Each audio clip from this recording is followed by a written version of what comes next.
آلك وأصحابك يا حبيب الله بنعم شفاعة شفاعة يا رسول الله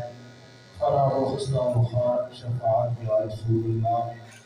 تراساني نشد بيدانك بجنانك الرضا تريد رينايك شفاعة يا رسول الله شهاب الجس نبالكم طبيبا يا رسالكم دوائے درد سیانہ شفاعت یا رسول اللہ تیری مدار نبیاں نو صدیقہ حوصہ ملیاں نو وہ بیان کھڑیاں نو شفاعت یا رسول اللہ رسول اللہ حضوری کن دوائے حضوری کن ملت تاریخ کے نوری کن شفاعت یا رسول اللہ ہزاروں کروڑوں درود و سلام رجوع آقائے نامدار حبیب کردگار احمد مختار شافعی روضی جزاوانی آسیہ رحمت الکرام مکین قبر صدر آمینہ کے لال آپ کے میری کئی واقع شبیہ اسرار کے دولہ حضرت محمد مصطفیٰ صلی اللہ علیہ وآلہ وسلم کی ذاتیہ صفات پہ اس مقدس کی عظیم و شان اپنے پاک کا قدیر ہے اور اس مقدس کے اس موقع پہ اللہ سرور و شان کی طریقت رابر شریعت عالم نبی فاضل جلیل محترم المقام حضرت صاحبزادہ حافظ محمد مظہر عبد الرسول مطلعی جاور برباد ملالکہ نے درس قرآن کا خوبصورت اہتمام فرمایا ہے۔ اللہ رب العزت آپ کی مسائل جمیلہ محترم ملقات کو قبول فرمائی اور ہم سب کے لیے ذریعہ نجات بنائے۔ آج کے اس دور میں سوشل میڈیا پہ جہاں اس کے فوائد ہیں وہاں پہ اس کے بہت زیادہ منفی اثرات بھی ہیں۔ آج کل ہر دوسرا بندہ اپنی ذات میں مفتی بنا ہوا ہے اور فتویٰ بازی اتنی عام ہو چکی ہے کہ ہر بندہ فتووں کی دکان کھول کے بیٹھا ہے۔ اجتماعی قوتیں طاغوتی طاقتیں اور شیطانی قوتیں ان کا پہلے دن سے یہ ٹارگٹ ہے کہ اسلام اور اسلام کے بزرگوں کی اس طرح توہین کی جائے کہ مسلمانوں کے دل سے بزرگوں کی محبت ختم ہو جائے، اور ان کا یہ ٹارگٹ اسی لیے ہے کہ انہیں یہ خبر ہے کہ اگر ہم نے مسلمانوں کو بزرگوں سے اور اسلام کے نفوس قدسیہ سے جن کے دم خم سے اسلام اپنی پوری طاقت کے قائم و دائم ہے، اگر ہم نے ان کی شخصیت کے حوالے سے لوگوں کے دلوں میں نفرت پیدا کر دی تو پھر ہمیں اسلام کی کسی طرح بھی اس سے ہمیں خطرے کی پریشانی نہیں ہے۔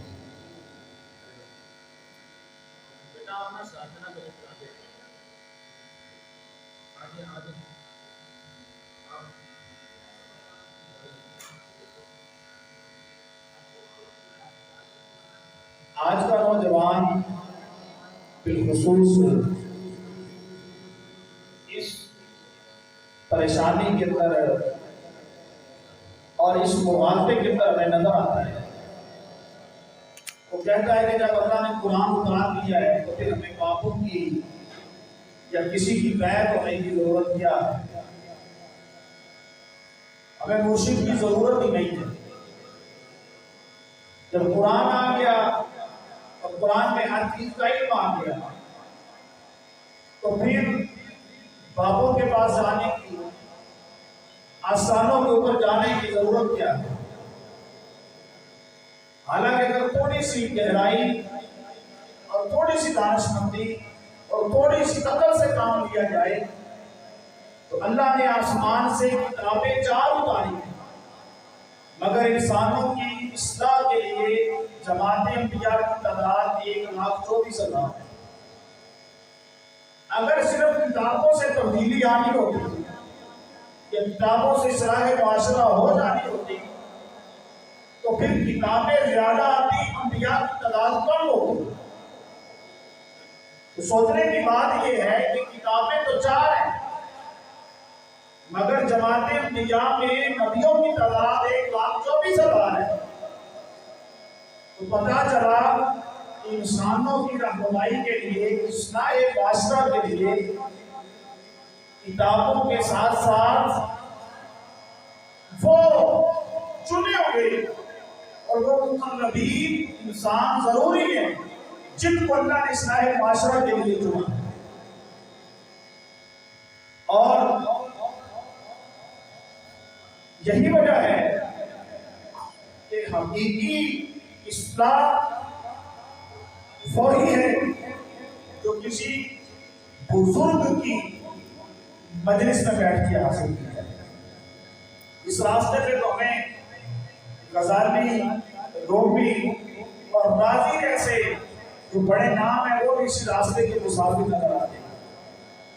امام فخر الدین رازی جنہوں نے تفسیر کبیر شریف لکھی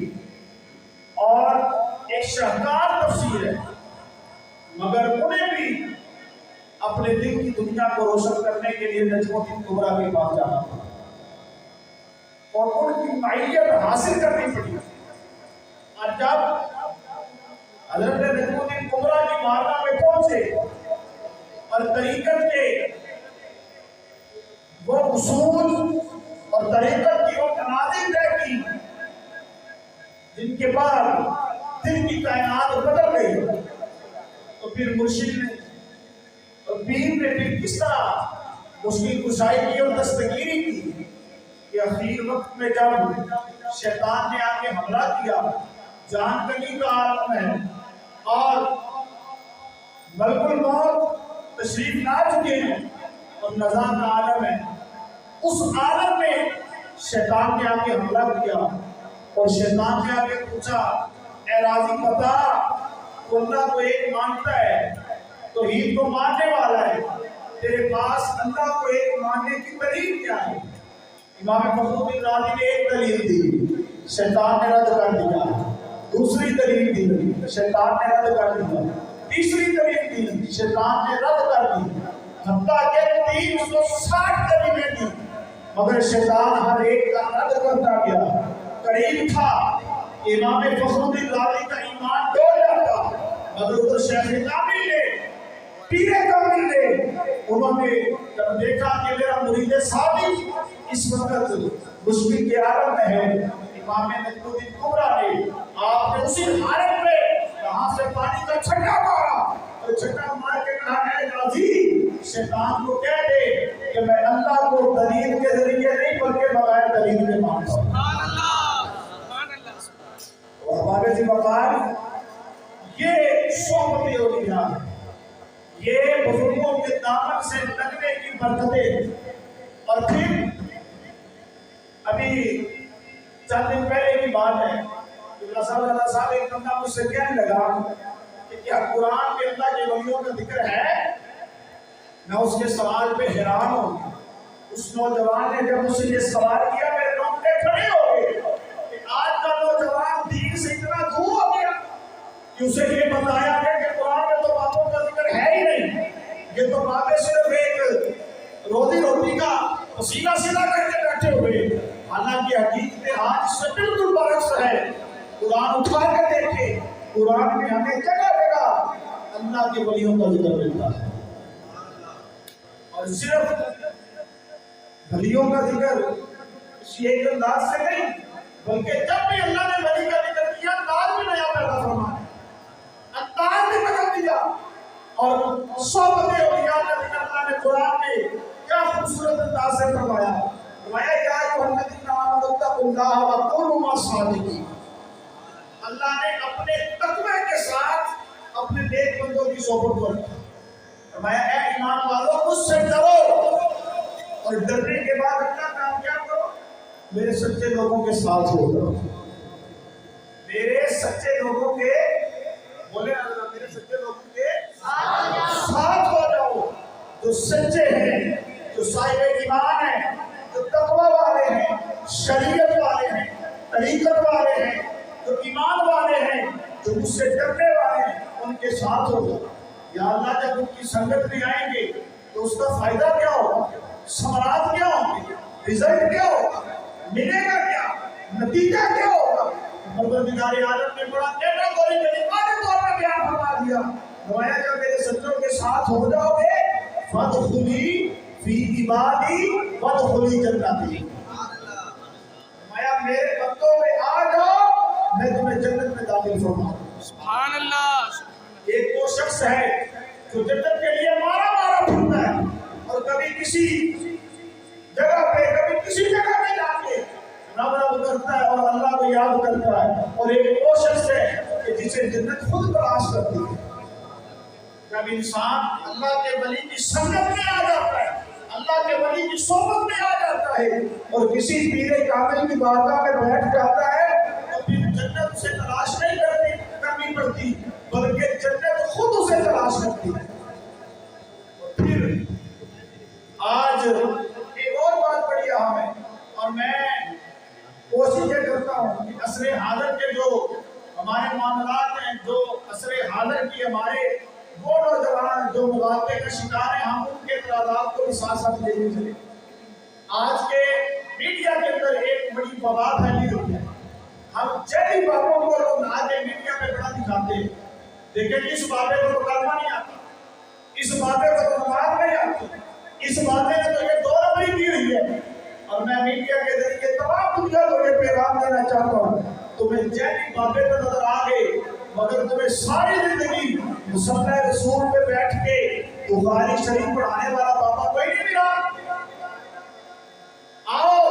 ہم تمہیں دکھاتے ہیں ہمارے وہ بابے ہیں جو ساری زندگی مصلی رسول پہ بیٹھ کے شریعت کی پاسداری کرتے بھی رہے اور اس کا حکم بھی دیتے رہے، مگر یہ شیطانی چال ہے اور نوجوانوں کو بہکانے کی، پھسلانے کی، راہ سے ہٹانے کی یہ ناکام کوشش ہے کہ میڈیا پہ غلط لوگوں کو بتا کے دکھا کے اور میڈیا پہ ان کو لا کے نوجوانوں کو بزرگان دین سے دور کیا جائے۔ اسی لیے غلط کو دکھایا جاتا ہے، صحیح کو دکھایا نہیں جاتا۔ کوئی جائے نا میڈیا والا، کوئی چینل والا جائے جامعہ نظامیہ میں جہاں کئی سالوں سے بیٹھ کے ہمارے بزرگ اللہ اور اس کے رسول کے دین کی بات کریں، تمہیں جامعہ نعیمیہ کیوں نہیں نظر آتا، جامعہ حجویریہ کیوں نہیں نظر آتا، جامعہ قادریہ کیوں نہیں نظر آتا، جامعہ ربانیہ، جامعہ غوثیہ، اس طرح کے مدارس نظر کیوں نہیں آتے؟ وہاں جائے اور جا کے ہمارے پاپوں کو دیکھیں، پھر پتہ چلے گا کہ اثر کیا ہے، نظر کیا ہے۔ اور ان پاپوں کا جا کے انٹرویو کریں جن کو ایک نہیں کئی ہزار حضور کے حدیث زبانی یاد ہے، کئی ہزار حدیث زبانی یاد ہے، اور تمہیں بکی شریف حافظ الحدیث نظر نہیں آتے جو 1 لاکھ حدیث کے حافظ تھے، 1 لاکھ حدیث کے حافظ تھے۔ اب حافظ الحدیث آج نوجوانوں کو بالخصوص یہ بتانے کی ضرورت ہے کہ ان بزرگوں کے ساتھ اپنے دامن کو جوڑیں، جب ان کے ساتھ دامن کو جوڑیں گے تو پھر بڑی پرانی بات اور بڑی سادہ سی بات ہے کہ چنگے بندے دی صحبت یارو جنہیں دکان دارا میاں محمد بخش صاحب کئی 100 سال پہلے فرما گئے تھے کہ چنگے بندے دی صحبت یارو جنہیں دکان اتارا سونا پونے لئے ہلے آنا ہزارا، برے بندے دی صحبت یارو جنہیں دکان دوارا کپڑے پاوے کچھ بھئیے جن کا پہنا دارا۔ بزرگوں کی صحبت ضروری ہے۔ امام غزالی جیسا بڑا نام، آپ فرماتے ہیں کہ جب میں علم دین حاصل کر کے فراغت لے کے تمام علوم نقلیہ و نقلیہ سے فراغت مل گئی، مجھے پتا تھا کہ نماز پڑھنی چاہیے، نماز پڑھتا بھی تھا، تمام حدیثیں پتا تھی، روزے کے بارے میں، حج کے بارے میں، عمرے کے بارے میں، زکات کے بارے میں سارا علم تھا، مگر دل کی کائنات اور دل کی دنیا ابھی اس طرح روشن نہیں تھی جس طرح میں چاہتا ہوں۔ فرماتے ہیں کہ میں پھر کسی شیخ کامل کی تلاش میں تھا، کسی پیر کامل کی تلاش میں تھا، بڑی مسجد کا امام تھا، مگر اس کے باوجود بھی ابھی دل کی کائنات میں وہ تبدیلی نہیں آئی تھی۔ تو فرماتے ہیں کہ پھر میں ایک چھوٹی مسجد کے امام کے پاس، جس کا نام تھا ابو علی، اس کے پاس گیا رات کے اندھیرے میں، اور رات کے اندھیرے میں جا کے کہا کہ میرے دل کی کائنات کے اندر وہ تبدیلی نہیں ہے۔ انہوں نے کہا کہ اگر تبدیلی لینے کے لیے بھی آئے ہو تو رات کے اندھیرے میں چھپ کے آئے ہو تاکہ کوئی دیکھ نہ لے۔ فرمایا پھر کیا کرو؟ حضور فرماتے ہیں کہ صبح دن کے اجالے میں آ اور اپنی میں مار لیا، اپنے اندر کی جو میں ہے اس کو ختم کر دیا، اور غرور اور تکبر اور آرام کو ایک طرف رکھ دیا، تو پھر دیکھ تیرے دل کی کائنات کیسے بدلے۔ سامعین محترم، بزرگوں کی جو صحبت ہے، بزرگوں کی جو سنگت ہے، وہ اتنی ضروری ہے، اتنی ضروری ہے کہ یقین کریں اگر قرآن بھی سمجھنا ہے تو وہ بھی کسی پیر کامل شیخ کامل کے بغیر سمجھیں گے تو قرآن بھی، حالانکہ قرآن سے پڑھ کے یہ بتائیں کہ کوئی روحانی نسخہ ہے، قرآن سے پڑھ کے کوئی روحانی نسخہ کوئی ہے، لیکن قرآن بھی تب سینے میں اترتا ہے جب کسی پیر کامل، کسی استاد کامل اور کسی بزرگ کی نظروں کے سامنے بیٹھ کے قرآن پڑھا ہے۔ اور یہی ہمارے بزرگوں کا طریقہ ہے، یہی ہمارے بزرگوں کا اسلوب ہے، اور یہی آستانوں کی، اسی لیے آستانوں کی ضرورت ہے، اور اسی لیے آج ہم جگہ جگہ پہ یہ اعلان کر رہے ہیں بزرگوں کے ساتھ جڑے، اپنے من کی دنیا کو اجلا کریں، اپنے من کی دنیا کو صاف کریں۔ آج کا نوجوان بے یقینی کا شکار ہے، بے اطمینانی کا شکار ہے، اور ہر وقت ڈپریشن کا شکار ہے۔ آج ڈاکٹروں کے پاس لوگ جاتے ہیں، ہر دوسرا تیسرا بندہ ڈپریشن کا شکار ہے۔ ایک نئی مرض آ گئی ہے، ٹینشن۔ کیا ٹینشن ہے؟ کس چیز کی ٹینشن ہے؟ خبر نہیں ہے، کوئی بیماری ہے نہیں، کوئی پریشانی ہے نہیں، رزق میں کمی ہے، رزق کی فراوانی ہے، رزق ہر طرح کا میسر ہے، مگر ٹینشن ہے۔ تو یہ ٹینشن کیا ہے؟ یہ دین سے دوری کی ٹینشن ہے، بزرگوں سے دوری کی ٹینشن ہے۔ اور پھر ایک اور بات بڑی، ہم آخری بات کر کے گفتگو کو ختم کرتے ہیں کہ ہم جب بزرگوں کے پاس جاتے ہیں نا آج کے دور میں، تو ہمارا جانے کا مقصد بھی بدل گیا ہے۔ ہمارے جانے کا مقصد صرف دنیا ہو گیا، ہم دنیا لینے کے لیے جاتے ہیں۔ کاش جب ہم بزرگوں کے پاس جائیں اور کسی آستانے میں جائیں تو دنیا لینے کے لیے نہ جائیں بلکہ روحانی دنیا کے ہم شاہ سوار ہیں، اور ہم اپنے روح کی بلیدگی کے لیے اور اپنے روح کی تازگی کے لیے اور اپنے من کی تشکیل کے لیے جائیں اور روحانی ارادت طے کرنے کے لیے جائیں۔ آپ لوگوں نے دین کو اٹھا کے دیکھو، آپ ان کی زندگی کو پڑھ کے دیکھیں، وہ دنیا کے لیے نہیں گئے تھے بلکہ وہ اپنی روحانی دنیا کی ارادت کو طے کرنے کے لیے گئے۔ میں نے پہلے ذکر کیا کہ اس راستے میں تو ہمیں رومی جیسے نظر آتے ہیں، جامی جیسے نظر آتے ہیں، غزالی جیسے نظر آتے ہیں۔ امام مولانا روم آپ کے بارے میں کیا مشہور شعر ہے، اور آپ فرماتے ہیں مولوی ہرگز نشق مولا ہے۔ کیا خوبصورت بات ہے کہ آج کی میری تقریر کا پوری کا یہ مغز ہے، اور جو قبلہ صاحب دادا صاحب نے مجھے موضوع دیا تھا کہ اے اس موضوع کے مطابق پورا اس موضوع میں اترتا ہے کہ مولانا روم کبھی بھی مولانا روم نہ بنتے جب تک حضرت شمس تبریز کی بارگاہ میں نہ۔ بزرگوں کی صحبت ضروری ہے۔ روم جیسا بندہ بھی یہ کہنے پہ مجبور ہے کہ میں کبھی بھی مولانا روم نہ بنتا جب تک میں ولی کی صحبت میں نہ۔ تو ولی کی صحبت اتنی ضروری ہے، ولی کی بارگاہ کا فیض کتنا ضروری ہے، اور جب یہ فیض مل جاتا ہے تو پھر انسان دنیا کے اندر بھی عزتوں سے سرفراز ہوتا ہے، قبر کے اندر بھی عزتوں سے سرفراز ہوتا ہے، اور جس کا پیر کامل ہو حشر کے دل بھی پیر کامل اپنے مرید کامل کو ڈوبنے نہیں دے گا۔ میری اللہ کی بارگاہ میں دعا ہے دادا صاحب کے لیے، آستانے کے لیے، آپ سب کے لیے، اللہ اس آستانے کو سلامت رکھے، آباد رکھے، قائم رکھے۔ اور میں انہی الفاظ کے ساتھ اپنے برادر محترم، اپنے برادر اکبر، نہایت ہی مہربان، نہایت ہی مخلص، واجب الاحترام حضرت علامہ مولانا ڈاکٹر معظم حسین زیفر صاحب، آپ کی خدمت میں گزارش کروں گا کہ آپ تشریف لائیں اور آپ اپنے محبت بڑے پیغام سے اس سے مقدس کی اس محفل پاک میں اس محفل گفتگو ہوں گی، واپس اس مقام کے لیے نعرہ تکبیر، اللہ اکبر، نعرہ